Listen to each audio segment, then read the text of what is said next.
Pelet. Nini Pelet. Nini Pelet.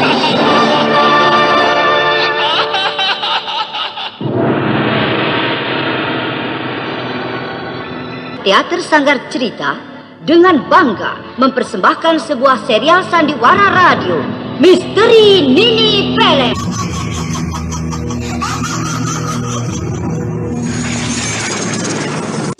Cepat kau serahkan seruling itu. Benda itu tidak pantas jadi milikmu. Kalian pikir aku akan sebodoh itu menyerahkannya? Ayo, ambillah kalau kalian sanggup. Rebutlah seruling ini dari tanganku.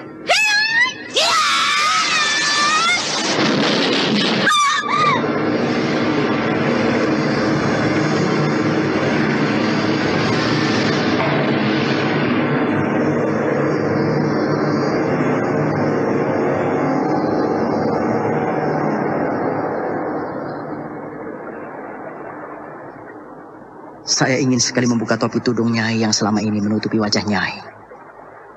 Saya ingin sekali melihat wajah Nyai. Jangan, Tuan. Tidak. Saya tidak mau Tuan Restu membuka topi tudung saya. Nilam. Aku tidak bisa melupakanmu. Aku selalu merindukanmu. Meskipun aku tahu kau bukan lagi milikku. Kini kau sudah tahu siapa diriku ini. Kau sudah membuka penyamaranku. Aku ingin kau selalu bersamaku. Kita jangan berpisah lagi.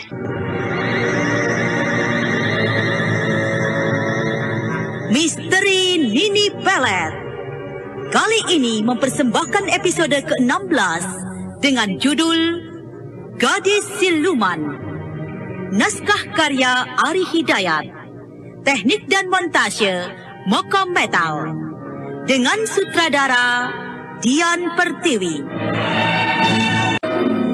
Gadis Siluman. Suatu kisah petualangan menegangkan tentang munculnya siluman penunggu Danau Limus yang sering menyebarkan bencana. Diseling dengan kisah pertemuan Restu Singgih dan Nilam Cahya yang mengemban tugas mencari sebelah lengan bayinya yang dicuri Nini Pelet. Dalam seri ke-20 ini, didukung oleh Hana Pertiwi sebagai Nilam Cahya, Endang sebagai Mak Jamrong, Billy Burhan sebagai Sentanu, Harry S sebagai Ki Pandan, Idris Afandi sebagai Ki Gedeng Mukti, dan Mucus sebagai Ki Buyut Manguntapa. Pengantar cerita, Eli Kusuma. Selamat mendengarkan. Mata Sentanu liar memperhatikan keadaan rumah Bidari. Anak muda itu masih belum percaya kalau Bidari sudah tidak ada di rumahnya. Bidari! Bidari! Kau penipu! Kau telah menyakiti diriku! Tidak tahu diuntung! Terkutuklah kau, Bidari! Terkutuklah kau!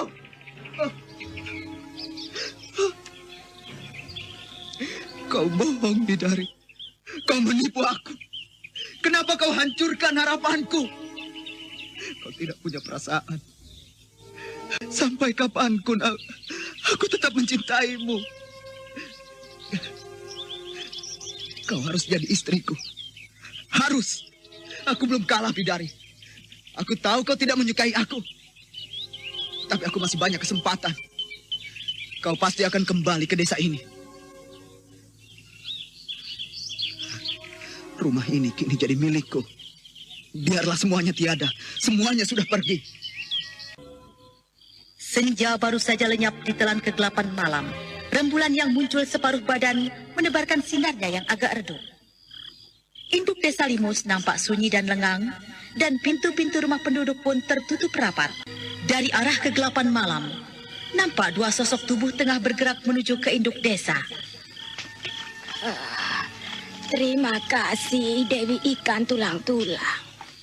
Kau telah mengembalikan desa kami. Lihatlah Nyai Lulur. Lihat. Bukankah desa kami ini sudah kembali seperti biasa? Benar, Mak. Rasanya sulit saya percaya. Karena semula desa ini saya pikir sudah tidak ada harapan lagi untuk bisa ditempati. Mak yakin, Nyai. Dewi Ikan Tulang-Tulang sudah tidak murka lagi. Dia merasa kasihan pada kami, sehingga dia mengembalikan desa kami. Mak Jamrong, ada orang datang. Bukankah kau Nyai Lulur? Kau lupa pada saya, Nyai? Saya Ki Pandan. Nyai pernah menolong istri saya. Ki Pandan? Iya. Oh, iya, saya ingat.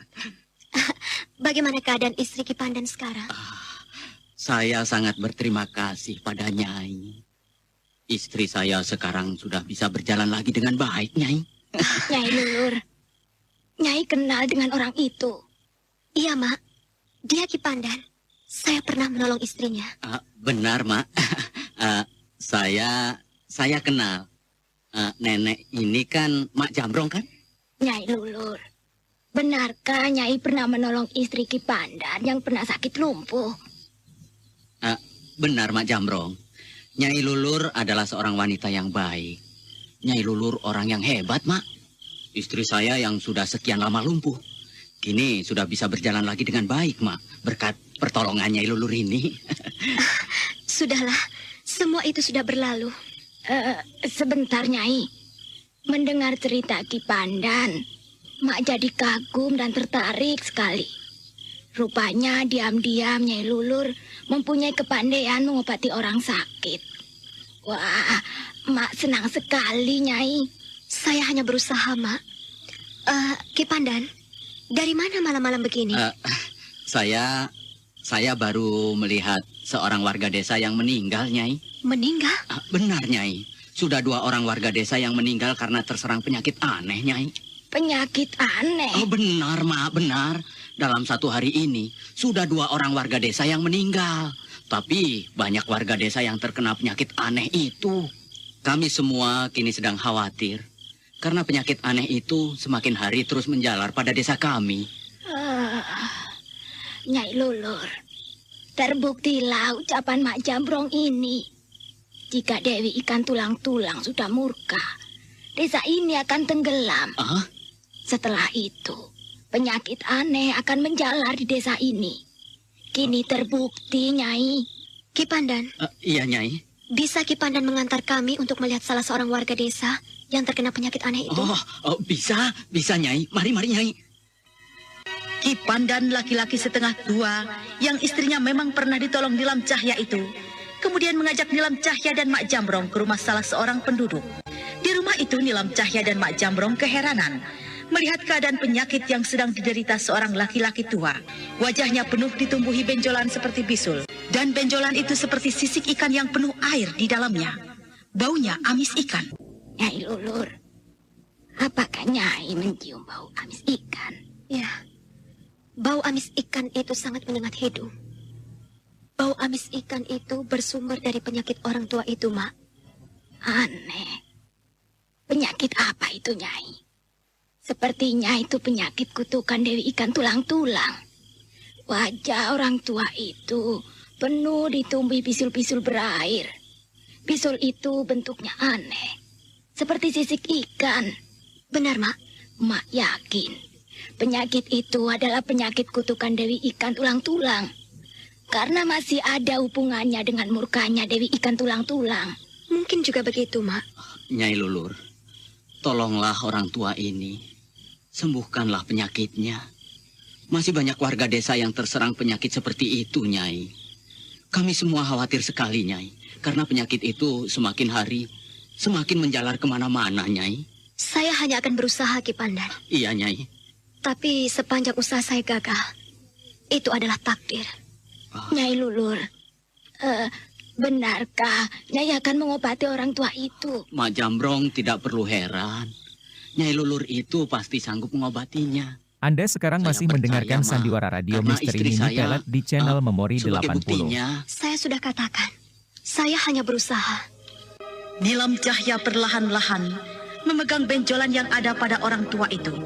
Dan orang itu mendadak berteriak kesakitan.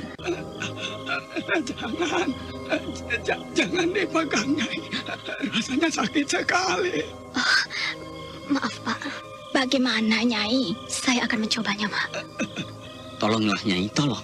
Kitua itu hanya hidup sebatang kara, Nyai. Tolong, Nyai. Nilam Cahya kemudian naik ke atas balai-balai tempat orang tua itu berbaring. Dan kemudian dia duduk bersila. Apa yang akan dilakukan Nyai Lulur itu? Dia duduk bersila menghadap orang tua itu. Kakek Ki Gedeng Mukti, izinkanlah saya menolong owa ini. Cucunda mohon doa restu untuk mencoba mengobatinya. Cucunda mohon petunjuk kakek Ki Gedeng Mukti. Apa yang harus Cucunda lakukan untuk menolong orang tua ini? Cucuku Nilam Cahya, kakek tidak berani mengatakan atau memberitahu bagaimana menolong orang itu. Walau kakek tahu, tapi kau tidak akan sanggup mengobati penyakit itu. Penyakit itu adalah kutukan Dewi Sukma. Kutukan Dewi Sukma? Siapakah orang itu, kakek? Dewi Sukma adalah gadis siluman jelmaan ikan tulang-tulang, menunggu Danau Limus. Penyakit itu akan terus menjalar di desa itu dan akan banyak meminta korban. Mintalah petunjuk Eyang Guru Muki Buyut Manguntapa. Beliaulah yang berhak lebih mengetahui akan penyakit itu. Terima kasih, kakek. Nyai Lulur sudah membuka kedua matanya lagi. Tadi aku perhatikan mulutnya bergerak-gerak. Dia sepertinya baru berbicara dengan seseorang. Tapi entah siapa orang itu.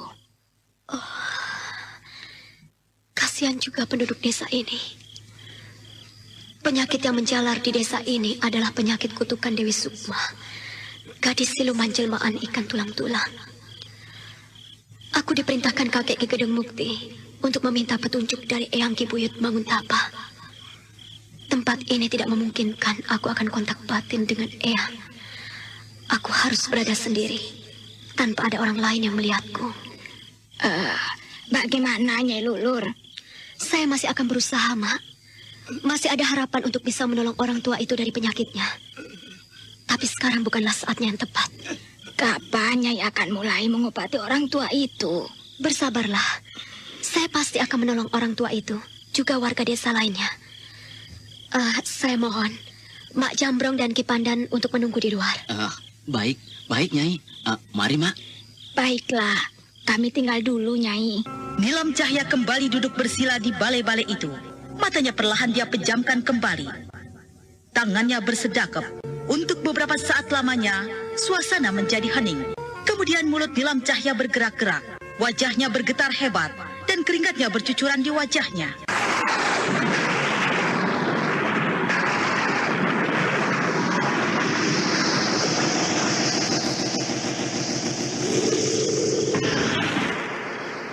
Eyang hadir, cucuku. Salam sembah sujud Cucunda, Eyang. Eyang mengerti. Eyang sudah tahu kesulitanmu. Kau memang tidak akan semudah yang kau duga untuk bisa mengobati penyakit itu. Tapi kau tidak perlu heran dan khawatir. Karena penyakit itu hanya permainan sihir Dewi Sukma, gadis siluman jelmaan ikan tulang-tulang yang bersemayam di Danau Limus itu. Cucunda mohon doa restu. Apa yang harus Cucunda lakukan untuk bisa menghilangkan penyakit yang sedang menjalar di desa ini, Eyang? Hanya ada satu cara untuk memusnahkan penyakit sihir itu. Kau harus mendapatkan sebuah batu mustika merah delima milik Dewi Sukma, gadis siluman jelmaan ikan tulang-tulang itu. Batu mustika merah delima, Eyang? Benar. Batu mustika merah delima itu berada di tangan ikan tulang-tulang itu. Jika kau berhasil merebutnya, maka kau akan bisa melenyapkan penyakit sihir itu. Hanya itu petunjuk Eyang. Semoga kau berhasil, cucuku. Selamat tinggal, cucuku.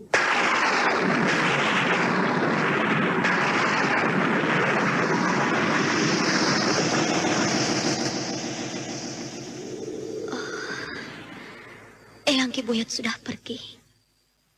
Terima kasih, Eyang. Aku akan berusaha mendapatkan batu mustika merah delima itu. Aku harus menolong warga desa ini. Bagaimana, Nyai Lulur? Saya masih punya harapan untuk bisa melenyapkan penyakit itu dari seluruh warga desa yang terkena penyakit itu, Mak. Hanya saya butuh waktu. Karena tidak semudah itu saya melaksanakan pengobatannya. Kami semua akan menyerahkannya kepada Nyai. Kami semua percaya pada Nyai. Benar, Nyai. Kami dan semua warga desa Limus akan membantu segala yang Nyai butuhkan nantinya. Saya tidak butuh apa-apa, Mak. Saya hanya meminta agar warga desa bersabar menghadapi musibah ini. Jadi bagaimana, Nyai? Kami takut. Kami tidak akan tenang kalau akan menunggu terlalu lama, Nyai. Kasihanilah kami. Tolonglah kami ini, Nyai. Mak Jambrong. Warga desa semuanya sudah tidak punya daya. Mereka semuanya pasrah. Mereka yang sudah terserang penyakit itu hanya tinggal menunggu saat-saat kematiannya saja. Maut terus mengintai kami, Nyai. Ibu! Tidak! Ibu! Jangan tinggalkan aku! Dengarlah Nyai Lulur, Dengarlah Mak Jambrong. Itu suara teriakan tangisan warga desa kami. Pasti ibunya telah meninggal karena tidak sanggup menahan penyakit itu. Berarti korban jatuh lagi. Setiap hari pasti ada yang meninggal, Nyai. Mak Jambrong, Ki Pandan. Iya, Nyai. Kuharap kalian bersabar menunggu di sini. Saya harus segera pergi. Nyai Lulur mau kemana? Kami sedang membutuhkan Nyai. Benar, Nyai. Nyai jangan pergi kemana-mana. Kami membutuhkan Nyai. Saya mengerti. Tapi saya tidak bisa harus menolong tanpa memiliki obatnya. Saya harus mencari obatnya dulu. Anda sekarang masih mendengarkan Nyai, Sandiwara Radio Misteri Mini Pelet di channel Memori Percayalah, 80. Ini semua demi penduduk. Saya harus cepat pergi sekarang. Saya permisi. Dengan tergesa-gesa, Nilam Cahya pergi meninggalkan rumah itu. Rupanya dia akan menuju ke danau di mana ikan tulang-tulang bersemayam. Nilam Cahya akhirnya sampai di tepi danau Limus. Suasana di sekitar tempat itu nampak sunyi mencekam. Danau yang menganga di hadapannya begitu tenang. Bagaimanakah kisah selanjutnya? Nah, pendengar yang budiman, ikutilah kelanjutan Sandiwara Radio Misteri Nini Pelet di radio kesayangan Anda ini. Sampai jumpa.